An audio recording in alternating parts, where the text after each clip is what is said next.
আবার রাজশাহীতে আম কয় কেজিতে মন? 45। তাই রাজশাহীতে আম কয় কেজিতে মন? এমনিতেই এবার 50 কেজি বলতে দিচ্ছে। মনে 50 কেজি। আম এবার কিন্তু দাম কম দিয়েছে কোম্পানি। হ্যাঁ হ্যাঁ, এবার তো আমি পয়সা পাইনি। ওটা হচ্ছে সিন্ডিকেট ছিল এটা আমের। আমার বাগানে যে সেই বাগানে তো আমার অনেক লস হয়েছে না। আমার বাগান যেটা ছিল কমপক্ষে 70-80 লাখ টাকা আমার কম ছিল, সেটা নেমে এসেছে 30,000। তো আমার যারা দেখাশোনা করতে আমি 10,000 নিতেছি, আমি 20,000 নিতেছি। আর এত আমি কিন্তু সবাই মিলে সিন্ডিকেট করেছে এই আমের দাম হবে এইটা, কেউ এর বেশিতে নিতে পারবে না। আর ঠিক আমারই সামনে, আমার বাগানের সামনে নিয়ে ট্রাকে উঠাচ্ছে ওরা জায়গাতে 3,000 টাকা মন, আর আমার কাছে নিচে 1200 টাকা। বুঝতে পেরেছেন? বলে আমি মাথায় হাত, সব কৃষকরা, আমের কৃষকরা মাথায় হাত, গাছ কেটে ফেলতেছে সব কিছু। না, আমার দরকার নেই, আমার আম করবো না, আমার রাজশাহীর আম খেতে হবে না, আপনার দক্ষিণাঞ্চলের আম খেতে হবে। মানুষ বড়ই অপরাধ, বড়ই বেয়াদব। আমারই সামনে এত খারাপ লাগছে, আমি কি বলবো। একটাও মানে অনুগ্রহ আল্লাহ ওই এটাকে কমিটি আমি প্রেজেন্ট ছিলাম ওখানে, ওই যে সঙ্গে এসে ফিরে এসে অবশ্য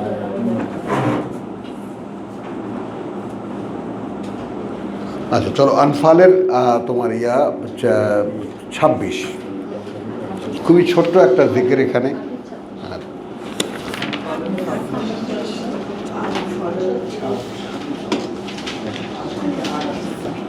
रब्बि इश्रह ली सदरी वयस्सिर ली अमरी वहलुल उक़दतम मिन लिसानी यफ़क़हू क़ौली रब्बी अऊज़ु बिका मिन हमज़ाति शयातीन व अऊज़ु बिका रब्बी अन यहज़ुरुन। बिस्मिल्लाहिर रहमानिर रहीम। খুব বড় একটা প্রসঙ্গ সামনে এসেছে, আমরা এই আয়াত কখনো পড়ব। হ্যাঁ, 20 থেকে। ইয়া আইয়ুহাল্লাযীনা আমানু, ওহে যারা বিশ্বাস এনেছো, আতিউল্লাহ ওয়া রাসূলাহু, আনুগত্য করো আল্লাহর এবং তার বার্তাবাহকের, অর্থাৎ তার বার্তাবাহকের। ওয়ালা তাওয়াল্লাউ, এবং মুখ ফিরিয়ে নিও না তার হতে, আনহু, হ্যাঁ, ওয়া আনতুম তাসমাউন, যেখানে তোমরা শুনতে পাচ্ছ। হ্যাঁ,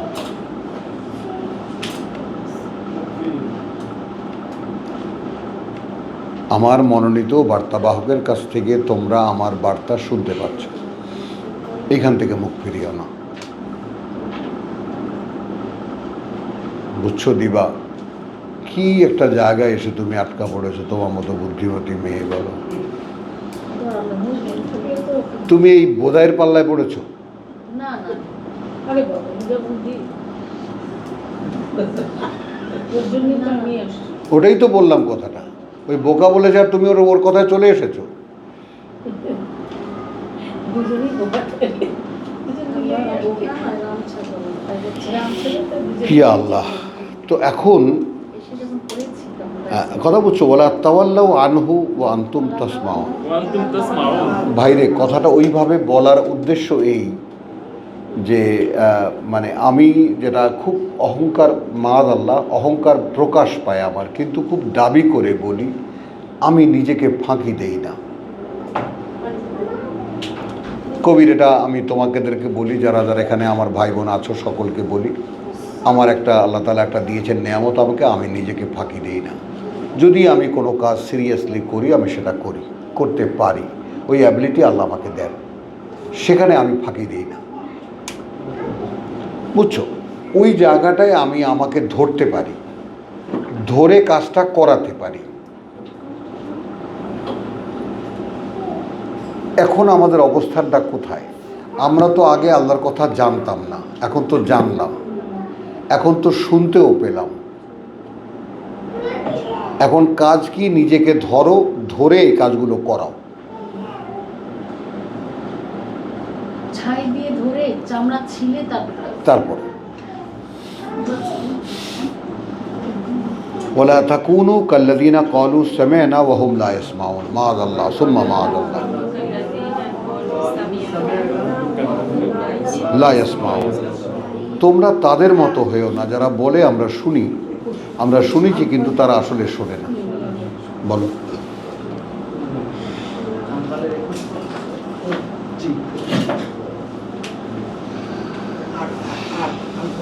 ওয়ালা তাকুনু কাল্লাযীনা ক্বালু সামি'না,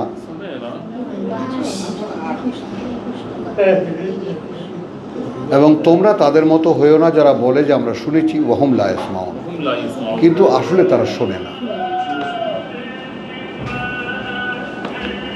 আচ্ছা, এবার আসো, ইন্না শাররাদ দাওয়াবি ইনদাল্লাহ, কার্যত নিকৃষ্টতর প্রাণী আল্লাহর কাছে, কার্যত নিকৃষ্টতর প্রাণী শাররাদ দাওয়াবে, বহু বচনে বলা হয়েছে নিঃসন্দেহে নিকৃষ্টতর যত প্রাণী বা প্রাণীকুলের মধ্যে নিকৃষ্টতর আল্লাহর কাছে, ইনদাল্লাহ। আসুম্মু আল বুকমু আল্লাযীনা লা ইয়াকিলুন, সেই বধির এবং বোবারা যারা বুঝতে চায় না, বুঝতে পারে না বলবো না,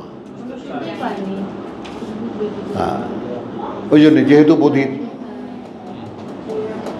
না, কিন্তু ওই যে যারা বলে যে আমরা শুনেছি কিন্তু শোনেনি, এখন শোনেনি কেন? আমি শুনতে দেইনি। এখন এখানে এই মানুষটা কোন জায়গাটা, সে মনে করে আমি শুনেছি, কিন্তু সেই শোনাটা তখনই শোনা হতো যদি আমরা যেটাকে বলি, আমরা যে সেই মনোভাব যা কর্মে বাধ্য করে, তো যেটা সে শুনেছে সেটা সে করতে উদ্বুদ্ধ হতো, তাহলে বোঝা যেত সে শুনেছে। কিন্তু শুনেছে বটে, কিন্তু কোনো উদ্দীপনা বা কর্মের কোনো উদ্যোগ তার মধ্যে জাগেনি, তাহলে সে কিভাবে শুনল? এরা হলো সৃষ্টি জগতে যত প্রাণী আছে নিকৃষ্টতর প্রাণী আল্লাহর কাছে। হ্যাঁ, পশু তো অনেক ভালো মানুষ, পশু তো অনেক ভালো মানুষ, হ্যাঁ, আর পশু অনেক ভালো মানুষ, তারা তাদের নেচার থেকে বের হয় না। মানুষ একমাত্র পশু যারা প্রকৃতি থেকে বেরিয়ে আসে, এবং সে তাই করে যা তার প্রকৃতিতে সহ্য করে না। ওই জন্য আল্লাহ তাআলা নিকৃষ্টতর যত দাওয়াবে, চলমান যত প্রাণী, তার নিকৃষ্টতর হলো যারা শুনতে পায় না, কথা বুঝছো, এবং বোবা, এবং যারা বুঝতে চায় না। আচ্ছা, এবার দেখো এখানে কথা, ওই সোহরাব এটা স্মরণ করেছে, ওয়ালাউ আলিমা আল্লাহ ফিহিম খাইরান, যদি জানতেন, যদি জানতেন আল্লাহ তাদের মধ্যে আছে, ফিহিম আছে তাদের মধ্যে, খাইরান কোনো উপযোগিতা, লেখ উপযোগিতা, উপযোগিতা অর্থাৎ তাকে শোনালে কোনো লাভ হবে, উপযোগিতা।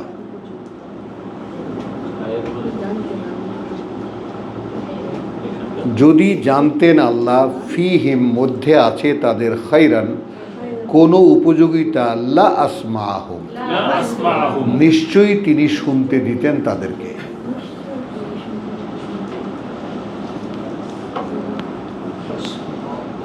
এইটা আল্লাহ তাআলা এবারকার রমজানে আমাদের যেটা দিয়েছেন, যে অদৃশ্য প্রশাসন, অদৃশ্য পরিচালনা।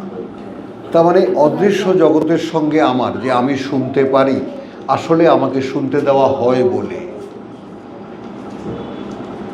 দেখতে পারি, দেখতে দেওয়া হয় বলে, বুঝতে পারি, বুঝতে দেওয়া হয় বলে, এই যে অদৃশ্য প্রশাসনের অভ্যন্তরে আমি আছি। আচ্ছা, এই কথাটা যেমন আরবের লোকদের, মক্কার লোকদের গোলামি বুঝতে দেরি হয়নি, বলো, যেহেতু মক্কায় মানুষ বেচা কেনার হাট ছিল, এবং প্রত্যেকটা বাড়িতে, মহাজনদের বাড়িতে গোলাম ছিল, 2-4টা দাসদাসী ছিল মক্কায়, মানে সম্ভ্রান্ত যে কোনো ঘরের মধ্যে একেবারে দাসদাসী ভর্তি ছিল। তো তারা দাসত্বটা খুব সহজে বুঝত।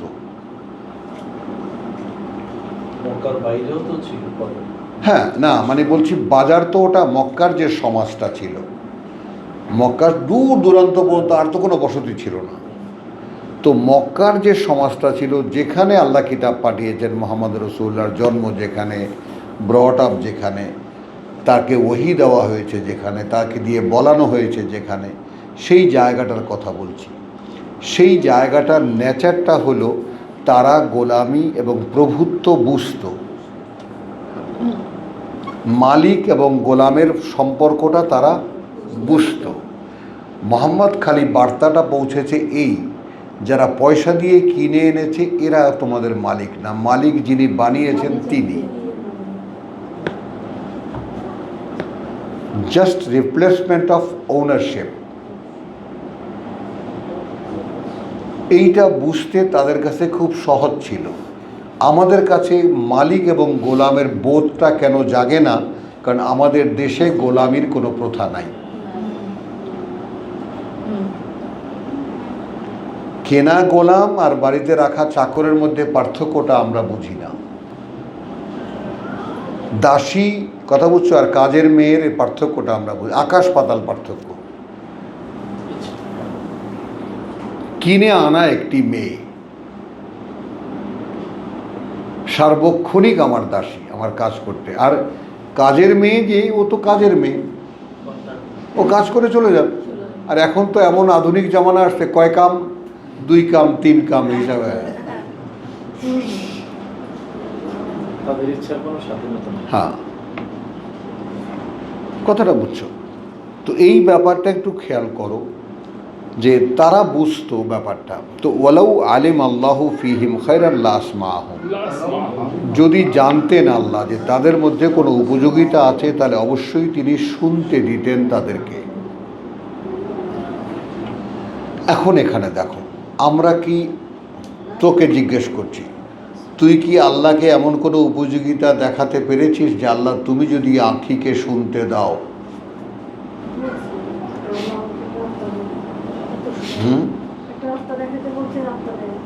রাস্তা দেখাই, তুই রাস্তা দেখাইতে কইছিস, কিন্তু আয়াত শুনতে কইছিস যে আল্লাহ আমার আয়াত শোনাও, বুঝতে দাও। আসলে বললাম না আল্লাহ, আমি তো পড়ি, কিন্তু আমাকে এমন এক বুঝিয়ে দাও বুঝতে পারি, এরকম। আমিন, আলহামদুলিল্লাহ। তো এখন লাউ আলিমা আল্লাহ ফিহিম খায়রান, আমরাও প্রত্যেকে একটু দেখব, তাই না? এই যেমন আমাদের মধ্যে রিয়াদ আছে, ও বলে যে শুনি, কিন্তু আসলে ও শোনে না, আছে না? ওই যে এখন আবার নতুন ফ্যাশন কি জানো, ছেলেকে সেদিন বকা দিয়েছে, ছেলেকে পাঠায় দেয় আগে, ও আর আসে না, ও আশেপাশে ঘুরে। হ্যাঁ, আমি যে শুনি না, এটা 2-3 বছর পরে বুঝছি এখানে আসে। বুঝছো তো? আমরা সকলেই একটু সতর্ক হই যে শুনি কি না। তো এই জন্য দেখো ভাই, হয়তো এটা আমার নিজে কোনো বিজ্ঞাপন হবে না, আল্লাহ তাআলার মেহেরবানিতেই আমি পড়েছি। তো তোমাদের সকলের অন্তত আমার এই পড়াটা তোমাদের কাছে থাকা দরকার,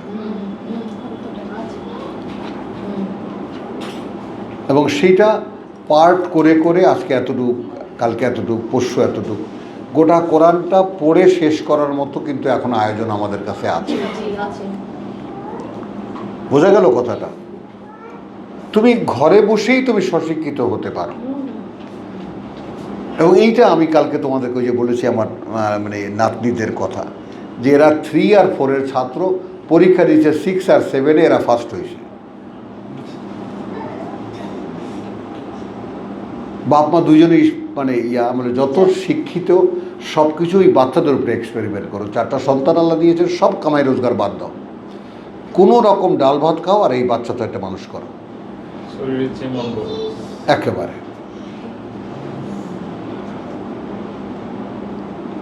কারণ আমি বলেছি, দেখো তুমি আমার চাকরি করতে গেলে মিনিমাম কত বেতন পাবা বুঝতেই পারো, তার জন্য খাটনি কী হবে। ডলারের দিকে তাকাবা না, ডলারের দিকে তাকাবা ধ্বংস হয়ে যাবে। আর খালি দেশে আসবে, বাবা মায়ের জন্য কর্তব্য, বলে কর্তব্য এখন এইটাই, ভাই যেটা করতে পারেনি তুমি সেটা করো, এটাই কর্তব্য। শুনেছ?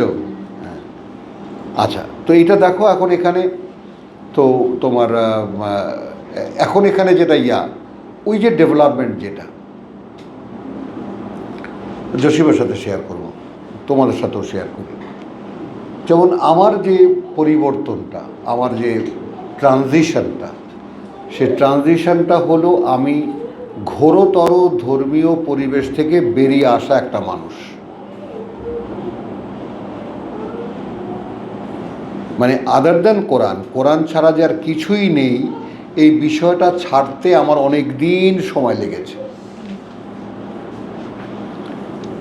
এক সময় এসে আমি অ্যাবসলিউট কোরআনে দাঁড়িয়েছি, এর আগে আমি পারিনি।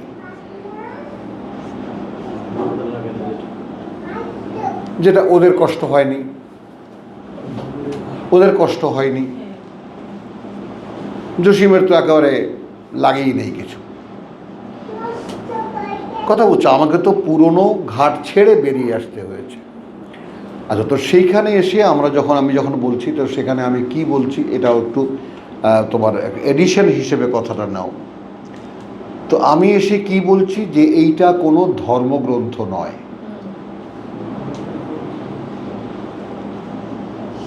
তাহলে আমি ধর্ম শব্দটি ব্যবহার করেছি। এটা কি? এটা হিউম্যান সায়েন্স।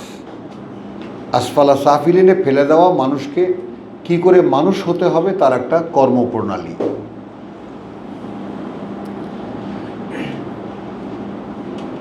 লাকাদ খালাকতাল ইনসানা ফি আহসানে তাকওয়িম, সৃষ্টি করেছি মানুষকে সর্বোত্তম সমন্বয় দিয়ে, তারপর নামিয়ে দিয়েছি অধপাতের নিম্ন স্তরে, আসফালা সাফিলিন। সেখান থেকে, অর্থাৎ আসফালা সাফিলিন বলতে পশু জগতে।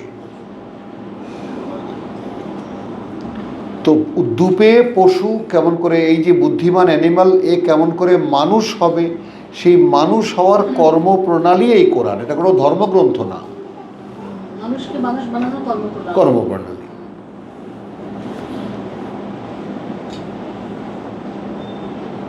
এই কথাটা একটু প্রত্যেকে লিখে নেওয়া হোক, বুঝে নেওয়া হোক, ব্যাপারটা আগে মনের মধ্যে একটু বসিয়ে নাও।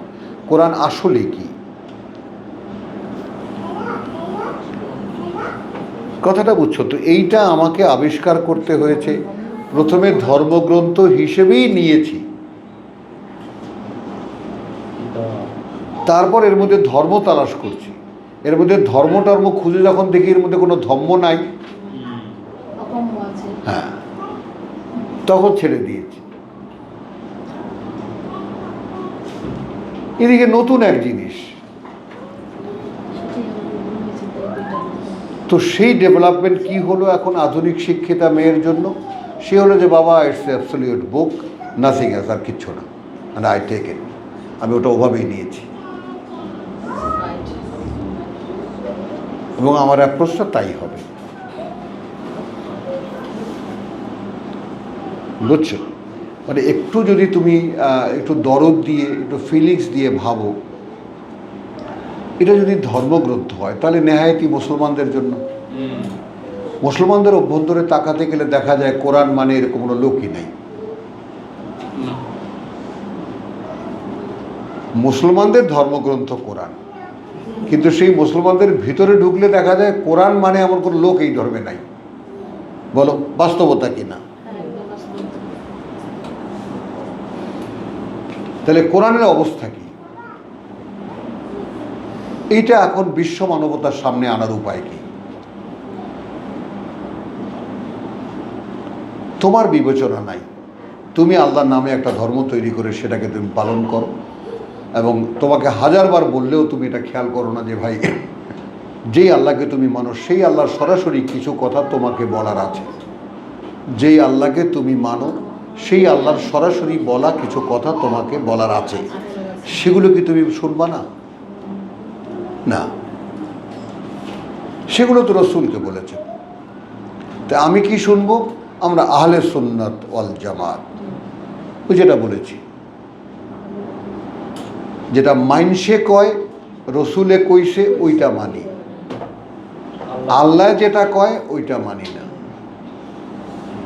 যেমন ওই যে সেই ওই নবীর মতো সেই বনি ইসরাইলের যেমন হবে না, তো যুদ্ধ যখন লিখে দেওয়া হবে তখন আর যুদ্ধ করবেই না। মানে আল্লাহ বলছে এই কথা টের পাওয়ার সঙ্গে সঙ্গে আর নাই। তাহলে যেটা বললাম, তো এখন এই ব্যাপারটাকে আমাদের প্রেজেন্টেশন যেটা মানুষের কাছে যেটা হবে, সেটা হবে এই ভাই তুমি বইটা একটু পড়ো। এটা একটা ভিন্ন কথা বলে, এখানে তোর নামাজ রোজা এগুলো কিচ্ছু নাই, আছে যেভাবে আছে সেটা এই ধর্মে যেভাবে আছে সেটা নয়। সবার আগে জেনে রাখো যে এখানে নামাজ নাই।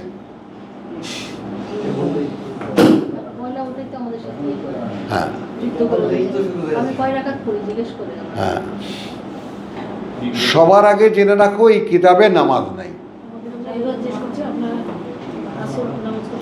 বলেন কি বলে? হ্যাঁ, এটা একটা ভিন্ন ধর্মগ্রন্থ, তো এটা ভিন্ন ধর্মের কথা বলে। তোমাদের ধর্ম তো কত সুন্দর কথা আমাদের, কই আমার কাছে আসে না কেন? আসে না এই জন্য ভাই তোমাদের ধর্মগ্রন্থ কোরআন বলো না, তো। আমাদের সামাইলে তোমরা কোরআন নিয়ে সমস্যা কি তোমাদের? আমি এক ভিন্ন ধর্মের মানুষ, আমি কোরআনের ধর্মের মানুষ, আমার কাছে আসো কেন তোমরা? আমি তোমাদের ধর্মের লোক না? হ্যাঁ, তাহলে তোমাদের ধর্মে নামাজ, রসুল, হাদিস, এই তোমাদের তো পূর্ণ ধর্ম, আর এই এক নতুন ধর্ম যেটা কিতাব বলে। তো এটা ধর্ম না, এটা একটা কর্ম। এটা কি? এটা কর্ম, যেটা করণীয়। ধর্ম লেখা আছে এতে, এখন কাজ শুধু করা। বুঝছো কথাটা? তো এখন এখানে ওয়ালাউ আলিমা ফিহিম খায়রান লাসমাহুম, আল্লাহ এখানে বলছেন যে যদি জানতেন আল্লাহ যে ওদের মধ্যে কোনো উপযোগিতা আছে তাহলে শুনতে দিতেন। ওয়ালাউ আসমাহুম লাতাওয়াল্লাহ, উল্টো কথাটাও বলে দিলেন, যদি শুনতেও দিতেন তাদেরকে, শুনেও তারা মুখ ফিরিয়ে নিত।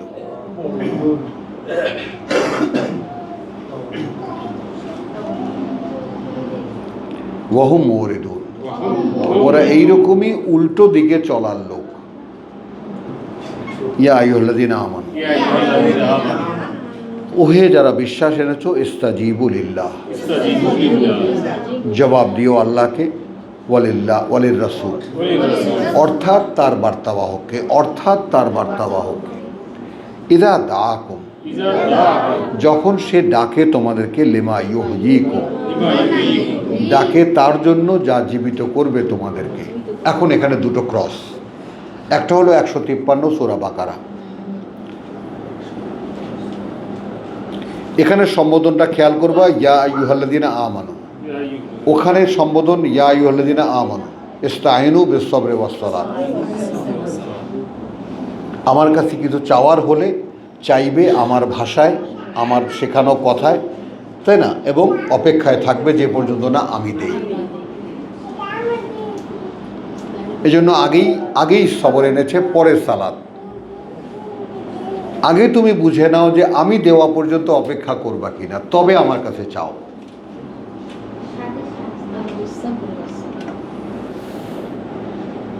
আমার কাছে চাইলে তুমি চাইলে আর টুকুস করে আমি হাতে দিয়ে দেবো এমন না। আমি ওয়ালা নাবলুওয়ান্নাকুম, আমি নানানভাবে ট্রাই করব তোমাকে। আছাড় দেব, পাছাড় দেব, চামড়া ছিলব, হাড্ডি ভাঙব, দেখব উহু আহা করো কি না। তারপর যদি দেখি যে না কিছুই হয় না, করো না, ওই লেগে আছোই, তাহলে আমরা চিন্তা করবো ইন্না লিল্লাহি ওয়া ইন্না ইলাইহি রাজিউন। ওয়া বাশশিরিস সাবিরিন। তো এইভাবে যারা অপেক্ষা করতে জানে তাদেরকে সুসংবাদ দাও। তাহলে কি করলো? এর আগে যেটা কথাটা আমি মিস করিনি, দেখো মিস করেছি কীভাবে। ইয়া আইয়ুহাল্লাযীনা আমানু ইস্তাঈনু বিস-সাবরি ওয়াস-সালাত ওয়ালা তাকুলু লিমান ইউকতালু ফি সাবিলিল্লাহ,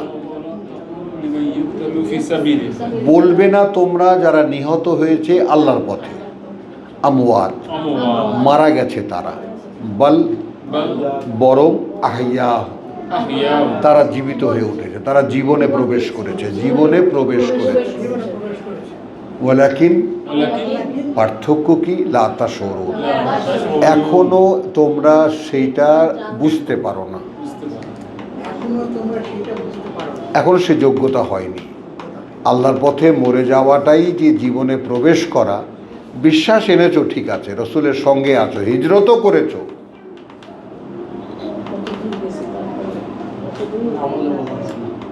তারপরে ঘরবাড়িও ছেড়ে চলে এসেছো, একটা বিচার করতে হবে তো সব।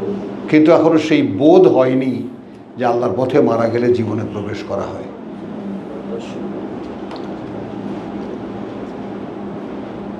হ্যাঁ, বোঝো।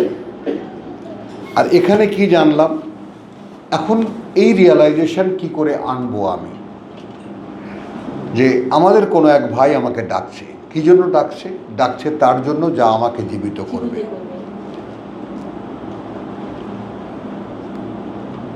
কার্যত ডাকছেন আল্লাহ, ডাকছেন এক ভাইয়ের মাধ্যমে।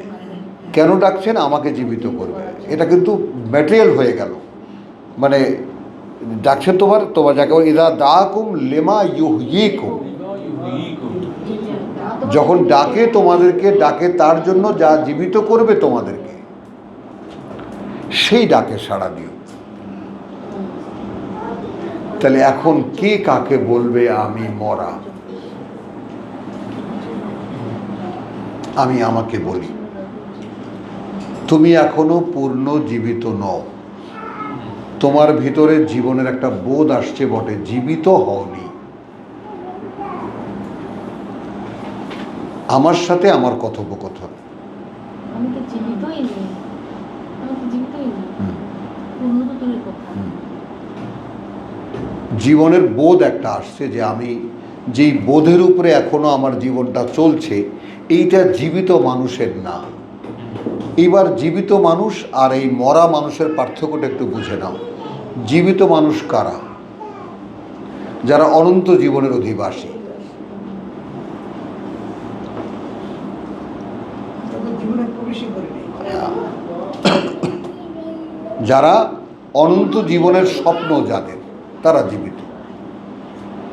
এই জন্য পৃথিবীর মৃত্যুটা তাদের চেতনা থাকে না। হ্যাঁ, পৃথিবীর মৃত্যু তাদের কাছে কোনো ঘটনা নয়, খালি আকুলি বিকুলি থাকে যে কখন যাব এখান থেকে।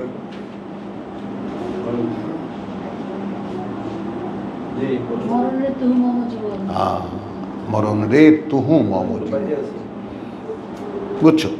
এই যে প্রত্যেক ব্যক্তি যে মৃত্যু স্বাদ আস্বাদন করবে, হ্যাঁ। এখান থেকে একটা দুইটা স্বাদ গ্রহণ পাইছি। হ্যাঁ, দুই ধরনের স্বাদ আছে, একটা হলো একটা আনন্দের আর একটা হলো কষ্টের। হ্যাঁ। চলো, ইয়া আল্লাযিনা আমানু ইস্তাজিবু লিল্লাহ। ইস্তাজিবু লিল্লাহ। সম্বোধন করা হচ্ছে বিশ্বাসীদেরকে। কি বলে ডেকেছে? ইয়া আইয়ুহাল্লাযিনা আমানু ইস্তাজিবু লিল্লাহ। ইস্তাজিবু লিল্লাহ। সাড়া দিতে বলেছেন কাকে? আল্লাহকে। ওয়া লির রাসূল, অর্থাৎ এখানে আল্লাহর বার্তাবাহক রাসূল যিনি। ইদা দাআকুম, যখন ডাকে সে তোমাদেরকে। ডাকে কেন? লিমা ইউহয়িকুম, লিমা ইউহয়িকুম। ডাকে তার জন্য যা তোমাদেরকে জীবিত করবে। এখন আমার এই ডাকে সাড়া দেওয়ার জন্য আগে তো আমাকে এই বোধে আসতে হবে যে আমি জীবিত নই।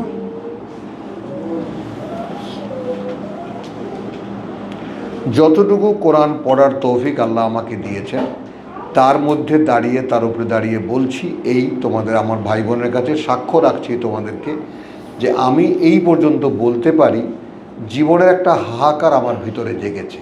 এক, কি আমি পেয়েছি এই পর্যন্ত। জীবনের পূর্ণতার একটা হাহাকার আমার মধ্যে জেগেছে। প্রচণ্ড পিপাসু আমি ওই জীবনটা, যে জীবনটা পূর্ণ। লিউতিম্মা নেমাতি আলাইকুম, আল্লাহ আমাকে পরিপূর্ণ জীবনবোধ দেবেন। ওইটাই হলো এই নেয়ামত পূর্ণ করার বিষয়টা, এই ওয়াদা আল্লাহর, যেটা তিনি মোহাম্মদকে দিয়ে পূর্ণ করিয়েছেন। তো মোহাম্মদ জীবনের পরিপূর্ণ স্বাদ নিয়ে পৃথিবী থেকে চলে গেছে। তো কিভাবে একটা মানুষ পরিপূর্ণ হয় সেইটা আল্লাহ আমাদের রসুলকে দিয়ে আমাদেরকে দেখিয়েছেন। এখন তোমরা কোরআন শুনতে যারা এসেছো, তারা কোরআন শুনছো বটে, বুঝতে পারছো না এই কোরআন তোমাদেরকে জীবিত করবে।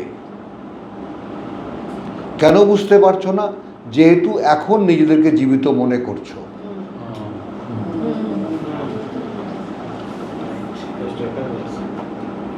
এই পার্থক্যটাই। তুমি একটু খেয়াল, সিম্পল, খুব সিম্পল, এই সমস্ত সূক্ষ্ম জিনিসগুলো আমাদের কখনো আলোচনা করা হয়নি তো। এখন খেয়াল করো, আমি অনন্তকাল বেঁচে থাকতে পারি। ভাই তুমি তো নতুন মানুষ, তুমি করে বলি দাদা ভাই। হ্যাঁ, আচ্ছা, তো এরা আমার সব ছোট ছোট বোন, তো এটা এই জন্যই বলি যে নাকি বড় বোন, বড় বোন হলেও তুমি, হ্যাঁ হলেও। আমরা সহপাঠী, বুঝতে পেরেছি। আচ্ছা, তো তাহলে বিষয়টা কীরকম? অনন্তকাল বেঁচে থাকা, কথাটা বলো। অনন্তকাল বেঁচে থাকা। বেঁচে থাকা, এটা তুমি বোধ করতে পারো? তোমার বোধে আসে ব্যাপারটা যে অনন্তকাল আমি বেঁচে আছি? দেখো দিবা কিন্তু মাথা নাড়ছে, ও মাথা নাড়ছে, হ্যাঁ ওই ডাক্তার সাহেব মাথা নাড়ছে। ইস, ও ঠোঁট এরকম করে। হ্যাঁ, তুই বড় হবি না কোনো দিন? একদম ছোট থাকা তো ভালো না? আচ্ছা, এখন জিনিস সারা জীবন বকা খাবে যে কদিন আমি বেঁচে আছি। তাহলে অনন্তকাল বেঁচে থাকার ব্যাপারটা ভাববি।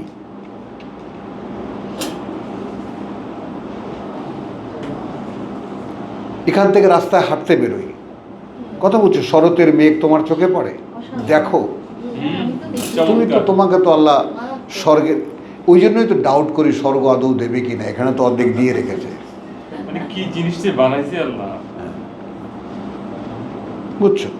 এখন আকাশের কত খেলা, একটা পুরো একটা মাস দেখতে পাবা, এরপরে আর দেখতে পাবা না।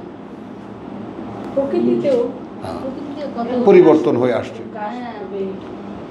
আচ্ছা, তো এখন খেয়াল করো, তাহলে অনন্তকাল বেঁচে আছি এই ব্যাপারটা তুমি বোধ করতে পারো কিনা? হয়তো হ্যাঁ বলবা, নয়তো না বলবা, দুটোই আন্দাজি বলা হবে, কথার উত্তর দেওয়া হবে, বোধের সাথে না। বুঝছো কথাটা? তো অনন্তকাল বেঁচে থাকার যে বোধটা, ওই বোধটা যদি ভিতরে আসে তাহলে বাসনা জাগে। যেমন লেখাপড়া করে যে গাড়ি ঘোড়া চড়ে সে, হলো একটা বোধ, লেখাপড়া করতে হবে, গাড়ি ঘোড়া চড়তে হলে, কথা বলছো? তো এখন অনন্তকাল বেঁচে থাকবে তারা যারা অনন্তকাল, অনন্ত জীবনের স্বপ্ন দেখতে পারে।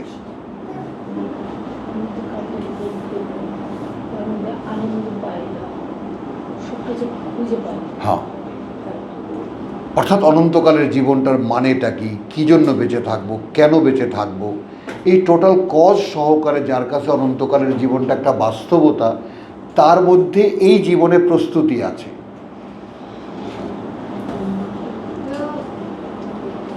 আর না হলে তুমি এই জীবনে যদি এই জীবন নিয়ে তুমি ব্যস্ত থাকো, তাহলে তুমি এই জীবনের একটা মানুষ, your a dead man, nothing else, কিচ্ছু না, তুমি একটা মরা মানুষ।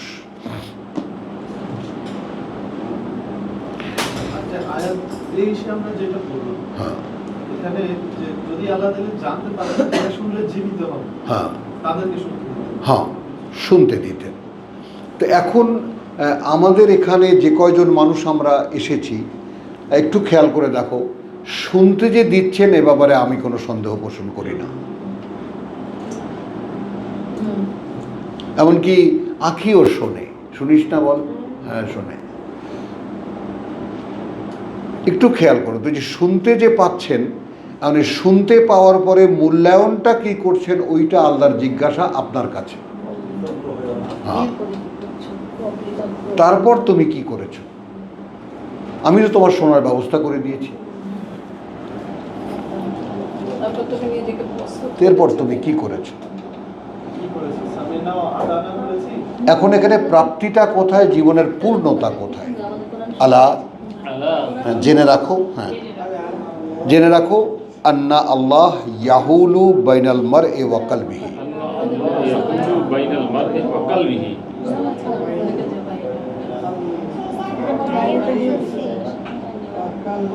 জেনে রাখো এই যে আল্লাহ তিনি অবস্থান নিতে পারেন, আপেক্ষিক,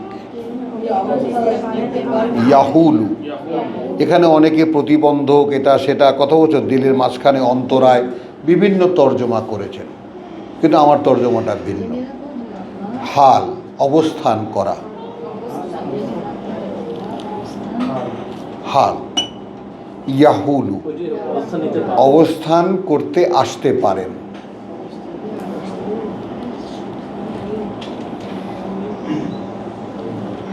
অবস্থান করতে আসতে পারেন।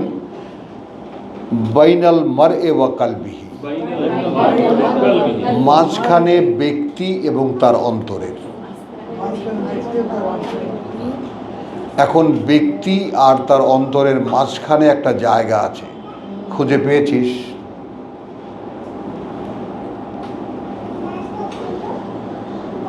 খুঁজে পেয়েছো? পাওনি। এই জিনিসটা কেন জানি বুঝে আসে।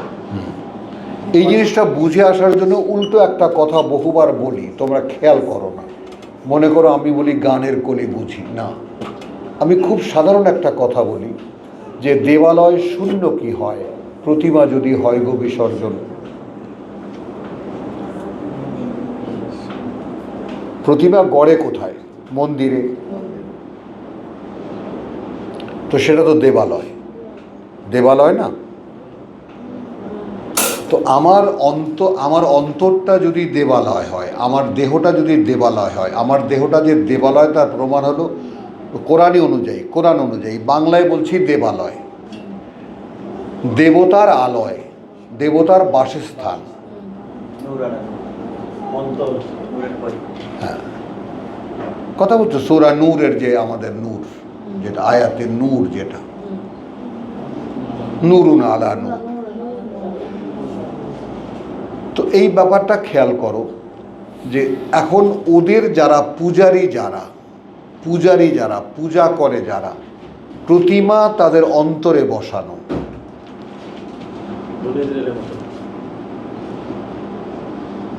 প্রতিমা গড়ে প্রতিমা স্থায়িত্ব না দিয়ে প্রতিমাকে দেখে প্রতিমাকে বিসর্জনে দাও। প্রতিমা দশভুজা, তার এত শক্তি, সে এটা পারে সেটা পারে, নানান ধরনের একটা মূর্তি বানিয়ে তোমরা তার চর্চা করেছো 10 দিন, বোধন থেকে নিয়ে বিসর্জন পর্যন্ত। এগুলো বোঝো? বোধন উদ্বোধ মানে আগমন থেকে নিয়ে, তো বোধন থেকে নিয়ে বিসর্জন পর্যন্ত এই দশমীতে যে বিসর্জন দেবে। তো এখন প্রশ্ন হলো দেবালয় কি তখন শূন্য? তাহলে দেবালয় কোনটা? দেবালয় হৃদয়, পূজা মণ্ডপে না। পূজা মণ্ডপে না। শূন্য হলে তার মানে না, আবার প্রত্যেকের কাছে একটা করে আছে। হ্যাঁ, তো সে আবার নতুন করে আগামী বছর আবার দেবীকে বোধন করে, আবার আনে, আবার সামনে আনে, গত বছর কি করেছে, কি কি করেছে, কি কি করেনি, কি কি পেয়েছে, কি কি পায়নি, সব হিসাব দেবীর কাছে দেয়। এখানে তাদের এই পার্থিব পাওয়ার ব্যাপারটাও আছে। হ্যাঁ, আছে না? যেটা পাওয়া গেছে এটা হ্যাঁ, সব। তাদের একটা প্রার্থনা থাকে। হ্যাঁ, ওদের তো পরকাল নেই, ওদের পার্থিব সব কিছু চাওয়া পাওয়া, কারণ ওরা পুনর্জন্মে বিশ্বাসী। মাগো পরজন্মে যেন মানুষ হয়ে জন্মাই, এইটুকু শুধু সবচেয়ে বড়। পরজন্মে যেন কুকুর না হই, শেয়াল না হই, শ্রীগাল না হই, হ্যাঁ, ইত্যাদি। তো এখন এখানে যেটা আমরা একটা বিচ্ছিরি কথা বলে আমি বলেছি, কথাটা বলো এবার, আব্দুল সত্তার বলো। আমি এটা বলতে চাচ্ছি, গতকালে যে আমরা পড়ছি যে আমার যে শুনতে পারা, আমার যে দেখতে পারা, হ্যাঁ, আমার যে বুঝতে পারা, হ্যাঁ, এটা আমার থেকে সেপারেট।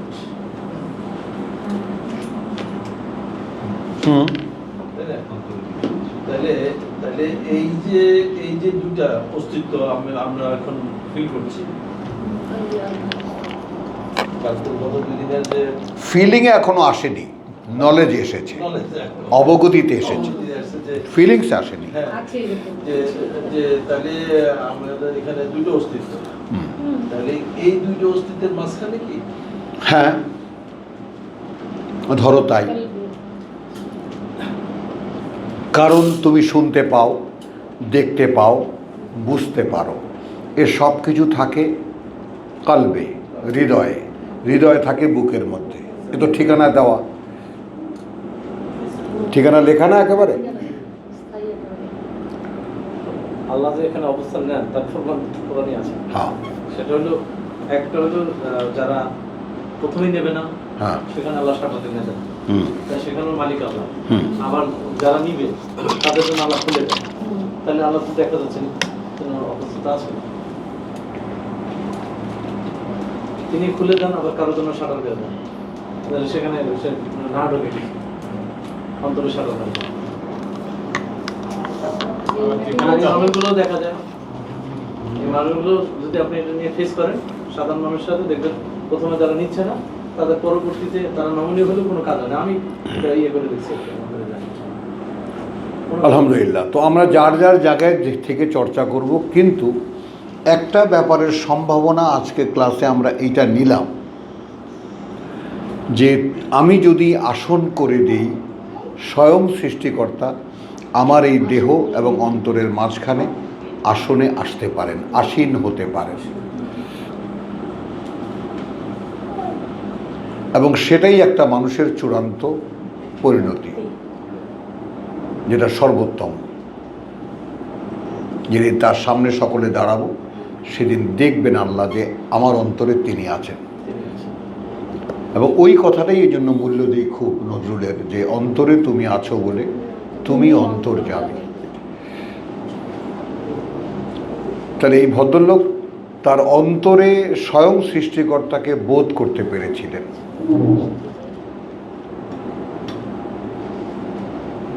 বুঝেছো? এই জন্য তার জীবনটা, শেষ জীবনটা খুব করুণ। আমার এক বন্ধু ছিল নজরুল রিসার্চার, আমরা একসাথে অনেক কাজ করেছি এর উপরে, নজরুলের পাগল হয়ে যাওয়া, এর আগে কি অবস্থা ছিল, শেষ ঘটনা কোনটা, অনেক কিছু আমার এক সময় যৌবনে সাবজেক্ট ছিল। তো আমি সে এক সময় বলতাম যে নজরুল কবিতার জগতে রেসারাতের ধূমকেতু।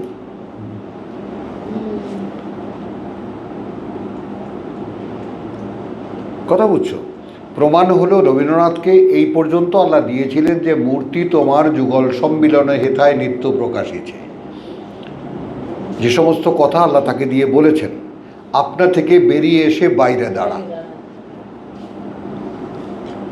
এসব কথা কোরআনের কথা,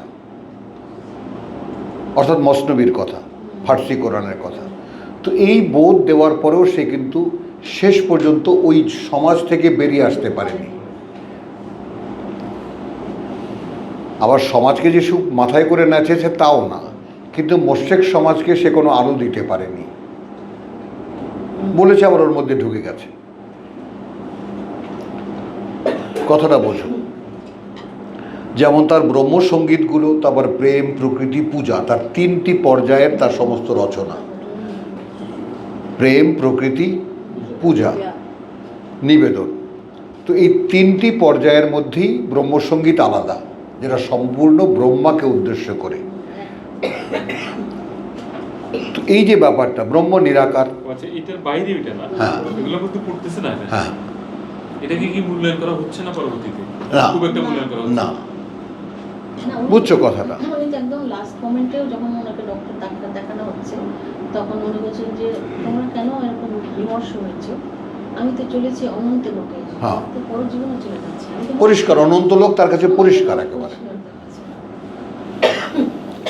নজরুলের বিষয় যেমন এখানে যেমন ছোট্ট একটা কথা, আনন্দ লোকে মঙ্গল আলোকে বিরাজ সত্য সুন্দর, কে বলতে পারে এ কথা?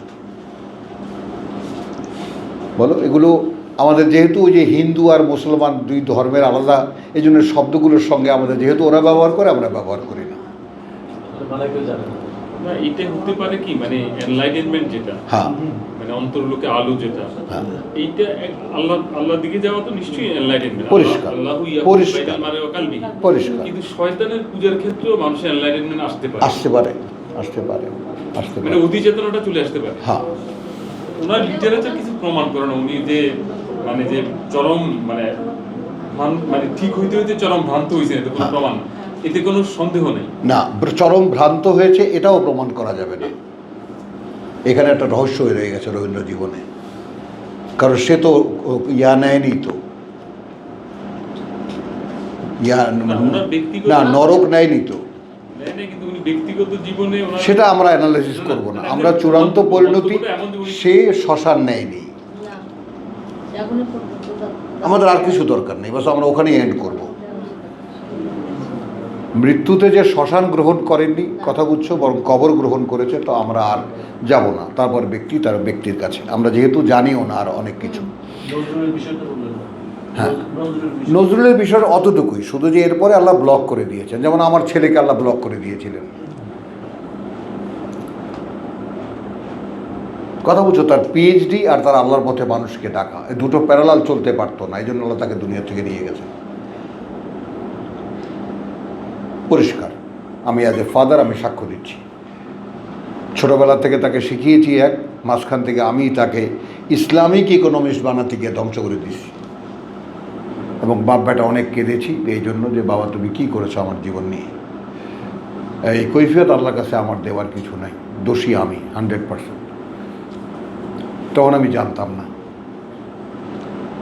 তখন আমি কোরআন জানতাম না, তাই ইসলামী ইকোনমিক্স ইসলামী অর্থনীতিবিদ বানাতে গেছি, যে তুমি আগে দেখে আসো আধুনিক ইকোনমিক্সকে, তারপর তুমি যেন বলতে পারো যে আসলে ইকোনমিক্স কী। তো ওইটা করতে গিয়ে ময়লা ভালো মতো গায়ে লেগেছে। এখন বেঁচে থাকলে তো কিছু একটা করতে হবে, তো করতে গেলেই তো ময়লার চর্চা হবে। যে কোনো ইউনিভার্সিটিতে পড়াতে যাবে, যে কোনো জায়গায় পড়াতে যাবে, এজ এ ডক্টর রাফাত জামান যাবে, কি বলবে সেই ইকোনমিক্স সম্পর্কে? তো আধুনিক ইকোনমিক্সই বলবে। সেখানে ইসলাম বলার কতটুকু, মানে ব্র্যাকারাদের খবর হয়ে গেছে, দারোয়ান ফারোয়ান সব কিন্তু এর মধ্যে দাওয়াতের আন্ডারে চলে আসবে। ওর ডিপার্টমেন্টাল হেডকেও বলে দিয়েছে, যেখানে সুযোগ পেয়েছে সেখানেই বলেছে, we have a book, please read the book. বুঝছো? তো এই ব্যাপারটা একটু খেয়াল করো, যে এই যে মানে অপেক্ষা, যে তুমি কতটা আকাঙ্ক্ষা নিয়ে তুমি বসে আছো যে প্রভু তুমি আমার অন্তর আর দেহের মাঝখানে আসন গ্রহণ করো। এই যদি আমার চূড়ান্ত রূপ হয়, তাহলে তোমার বাসনা কোন জায়গায়? তুমি কি সেটা আশা করো যে তিনি আসুক?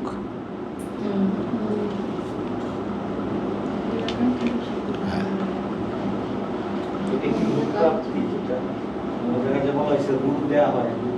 হ্যাঁ, রূহ প্রাপ্তি যেভাবেই না, রূহ প্রাপ্তি, নূর প্রাপ্তি।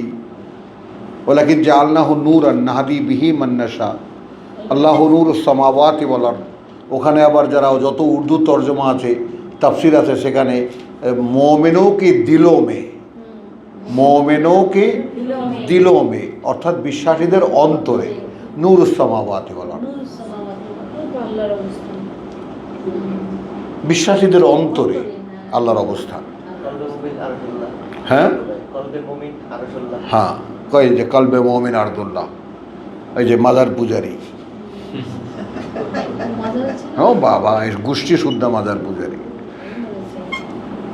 চলো তাহলে, ইয়া আইয়ুহাল্লাযীনা আমানু ইসতাজিবু লিল্লাহি ওয়া লির-রাসূল ওয়া ইযা দাআকুম লিমা ইউহয়িকুম ওয়া'লামু আন্নাল্লাহা ইয়াহুলু বাইনাল মারই ওয়া কলবিহি ওয়া আন্নাহু ইলাইহি তুরজাউন। এই দুটোর কম্বিনেশন একটু খেয়াল করো সোহরাব, যে আল্লাহ একটা সম্ভাবনা, এই যে তোমরা জেনে রাখো যে আল্লাহ তোমার অন্তর এবং দেহের মাঝখানে আসতে পারেন, আপেক্ষিক।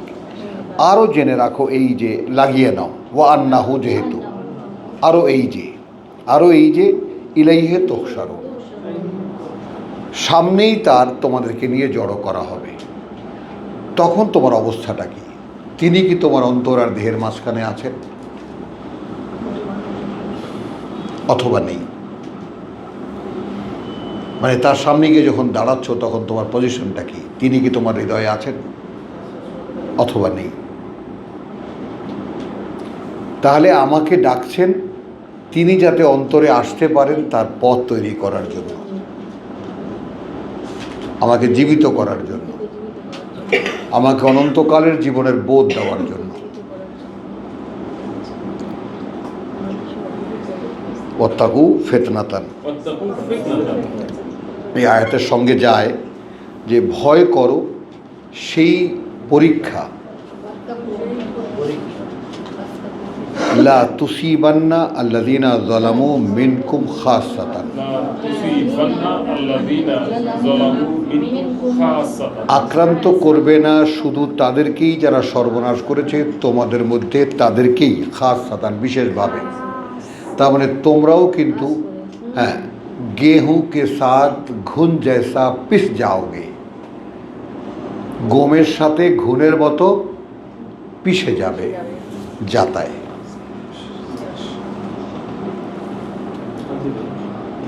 ধ্বংস হয়ে যাওয়া। হ্যাঁ,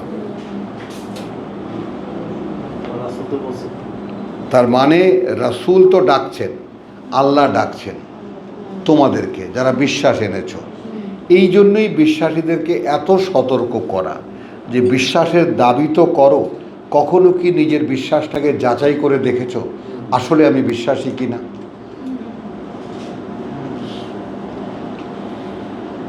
কি ভাই, দেখা হয়েছে? দেখা হয়নি।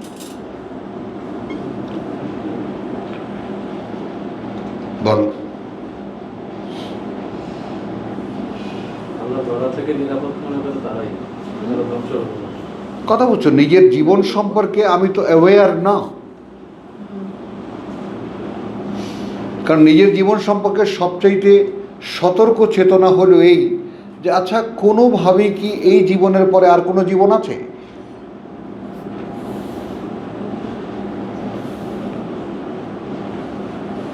এইটা আগে কনফার্ম করা, নাকি আমার বিলুপ্তি হয়ে যাব।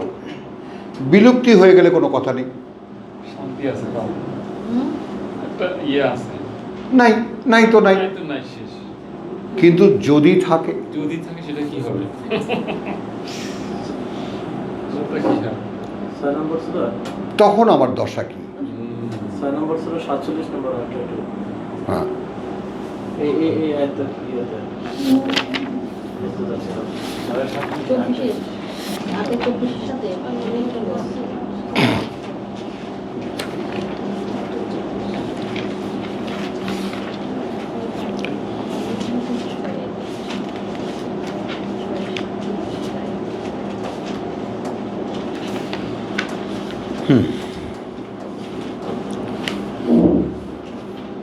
এইটা আরো আইতাকুম 47 ইদ আতাকুম আযাবুল্লাহ বাগতাতান আও জাহরাতান, হঠাৎ করে, হাল ইউহলাকু ইল্লাল কওমুয যালিমিন।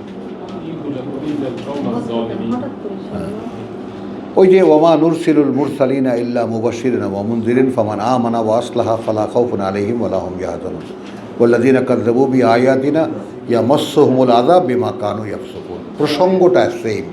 না ভাই, এটা তো তাহলে ওই মানে আমি নিজেও জালেমের মধ্যে পড়ে গেলাম, হ্যাঁ। আমি বিশ্বাস করতে পারলাম না। হ্যাঁ তার মানে আমি যদি ওখানে ধ্বংস হই এটার ভিতরে, হ্যাঁ, না ঠিকই তো আছে।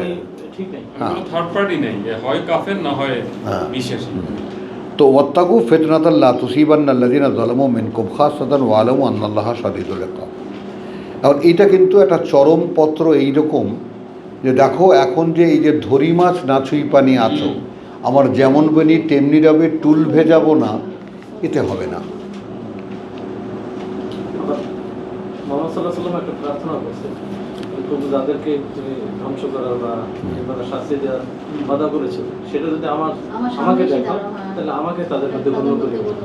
উনি এরকম ভয় পেয়েছেন। হ্যাঁ, আলহামদুলিল্লাহ, 23 নম্বর সূরা 94-95। মাশাআল্লাহ। কথাটা বুঝছো জিনিসটা? তাহলে ভয় করো সেই ফিতনা, সেই পরীক্ষা, সেই যাচাই, যে তখন শুধু তোমাদের মধ্যে অপরাধেরই ধরা খাবে না, তুমিও ধরা খেয়ে যাবে। দেখি বিপর্যয় বলে না? হ্যাঁ, শাস্তি বুঝছো? এবং সেইখানে নির্ণয়টা কি? ওয়ালামু আন্নাল্লাহা শাদীদুল ইকাব। কারণ এটা বলা হচ্ছে যে এই যে ডাকে, আগের আয়াতকে সম্পৃক্ত করো। আগের আয়াতে বলা হয়েছে ডাকা হচ্ছে তার জন্য যা জীবিত করবে, এবং এই জীবিত হওয়ার চূড়ান্ত পরিণতি এই হতে পারে স্বয়ং সৃষ্টিকর্তা তোমার দেহ এবং অন্তরের মাঝখানে এসে দাঁড়াবেন। তো আর এই তো চূড়ান্ত পরিণতি, স্বয়ং সৃষ্টিকর্তা তোমার দেহ এবং অন্তরের মাঝখানে এসে আসন নিতে পারে। তুই আর কি চায় একটা মানুষ? সেটা যদি তুমি গ্রাহ্য না করো, ওই কারণে বলা হয়েছে যে পরীক্ষা তো চলছে, তো পরীক্ষায় শুধু তারাই ধরা খাবে না যারা গ্রাহ্য করবে না, মানে আসলাম আসলাম আসলাম। যারা ধরি মাছ না ছুঁই পানি তারাও শেষ হয়ে যাবে, ক্লিয়ারলি আসতে হবে। হ্যাঁ, পরিষ্কার। সম্পূর্ণ রেসিপিটা 100% হতে হবে। হুম। তো এই জন্য সকলের কাছে আমাদের নিবেদনটা এই যে দেখো, যে একটু গা ছাড়া ভাব যাদের যাদের আছে তারা একটু সতর্ক হও।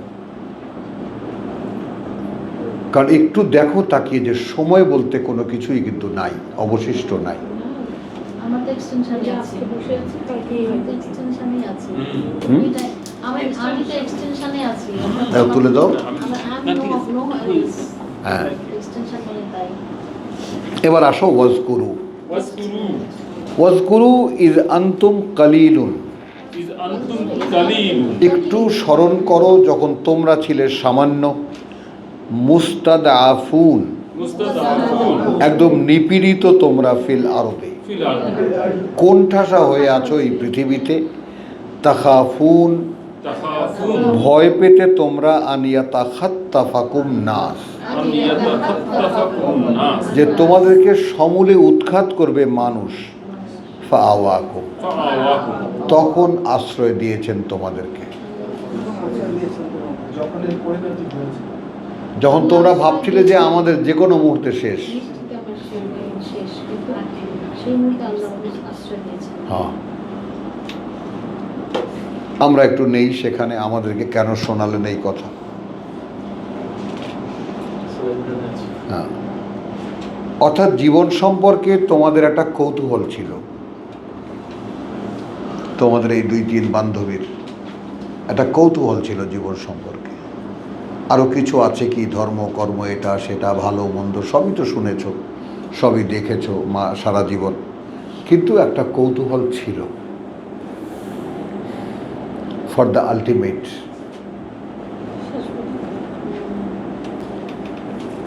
জানার যে শেষ পর্যায়টার একটা কৌতূহল ছিল, নাহলে কোরআনের কাছে আসতে পারে না মানুষ।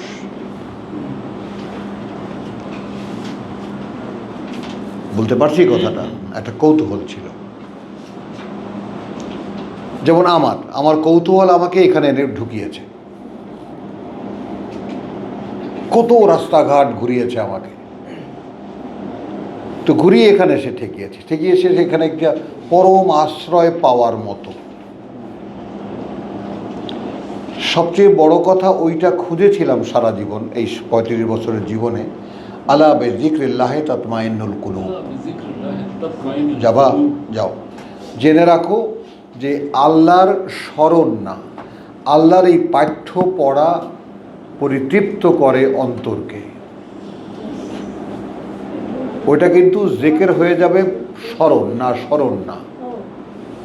আলা, জেনে রাখো, বেজিক্রিল্লাহ, আল্লাহর এই পাঠ্য পড়া, তাতমাইন্নুল কুলুব, তাতমাইন্নুল কুলুব, পরিতৃপ্তি দেয় বা পরিতৃপ্তি আনে অন্তরগুলোতে।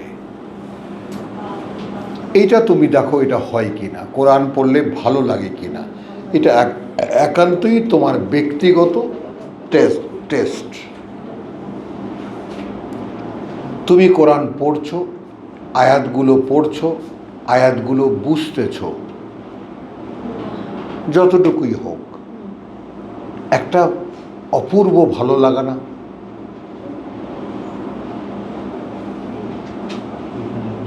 এই ভালো লাগার সাথে পৃথিবীর কোনো ধরনের কোনো আনন্দের সাথে তুলনা হয় না। যে আমি কোরআন পড়ি, তার 2-4টে আয়াত আমি বুঝি। হ্যাঁ, তাহলে এই অদৃশ্য লোকের এই যে দান, এই যে দেওয়া, এই ব্যাপারটাকে সকলে একটু খেয়ালে করো। এবং আল্লাহর ওয়াদা আমরা সেটা জানি, লাইন শাকারতুম লাযিদান্নাকুম। আবার আমাদের এখানে বলছেন একটু স্মরণ করো, যখন তোমরা কিছুই ছিলেন, আমরা এই আয়াত থেকে নেব এইভাবে, কথা বুঝছো? হ্যাঁ, আচ্ছা, এখানে সর্বশেষ কথাটা আজকে এটা পড়ি। ইয়া আইয়ুহাল্লাযীনা আমানু, ইয়া আইয়ুহাল্লাযীনা আমানু, ওহে যারা বিশ্বাস এনেছো, লা তাখুনু আল্লাহ লা তাখুনু আল্লাহ ওয়া রাসূল। ওয়া রাসূল। বাংলা পড়ি আগে, তোমরা আল্লাহ এবং তার রসুলের সহিত বিশ্বাস ভঙ্গ করিও না। নিজেদের আমানতের ব্যাপারে বিশ্বাসঘাতকতার প্রশ্রয় দিও না। এটা হলো তর্জমা, যার যার তর্জমা বাংলায় আছে দেখে নাও। আমি এবার বলছি, লা তাখুনু আল্লাহ। ওই তো ওই আয়াত যে পড়ছিলাম 7-এর 26-27,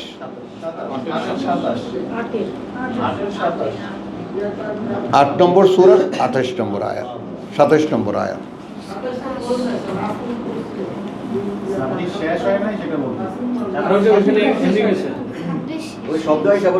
ওই যে ফাওয়াকুম ওয়া আইয়াদাকুম বিনাসরিহি ওয়া রাযাকাকুম মিনাত তাইয়্যিবাত লাআল্লাকুম তাশকুরুন। মানে পুরা পড়িনি আর কি, রিয়াজ বলতে চায় যে এই আয়াতটা পুরাপুরি পড়িনি। ইয়া আইয়ুহাল্লাযীনা আমানু লা তাখুনু আল্লাহ। আমরা একটু প্রসঙ্গটাকে খেয়াল করব। এখানে আল্লাহর সঙ্গে আল্লাহর আমানতের খেয়ানত করো না, আমরা সরল করে নিই ব্যাপারটাকে, আমাদের ভাষায় সরল করে নিই। তোমরা আল্লাহর আমানতের খেয়ানত করো না। তো আল্লাহর আমানত কি? আল্লাহর আমানত এই যে আল্লাহ তোমার অন্তর আর তোমার দেহের মাঝখানে আসতে পারেন।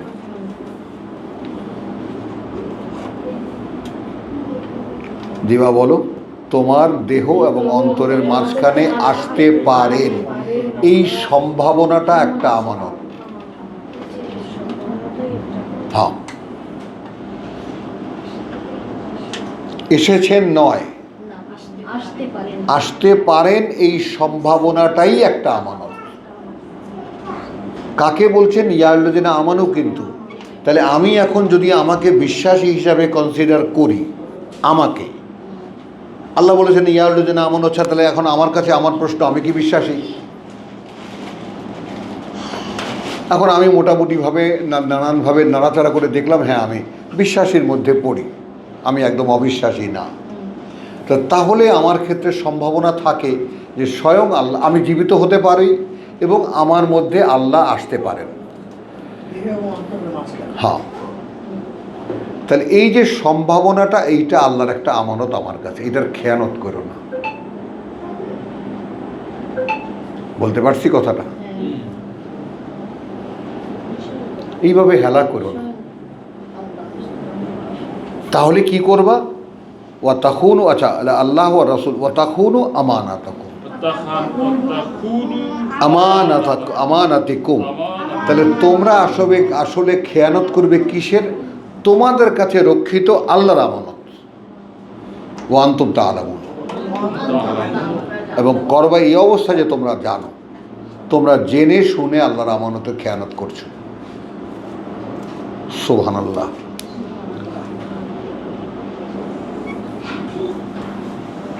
জেনে শুনে আল্লাহর আমানতের খেয়ানত করছো। তো আমি এখন আমানত কোনটা ওইটাকে শনাক্ত করতে পারা হলো কি?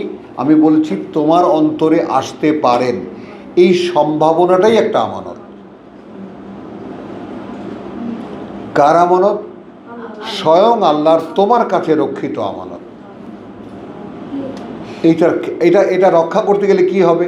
শোনো, পড়ো, আল্লাহকে আসতে দাও, আল্লাহকে ধারণ করো, আল্লাহকে বসতে দাও, আল্লাহর আসন করে দাও।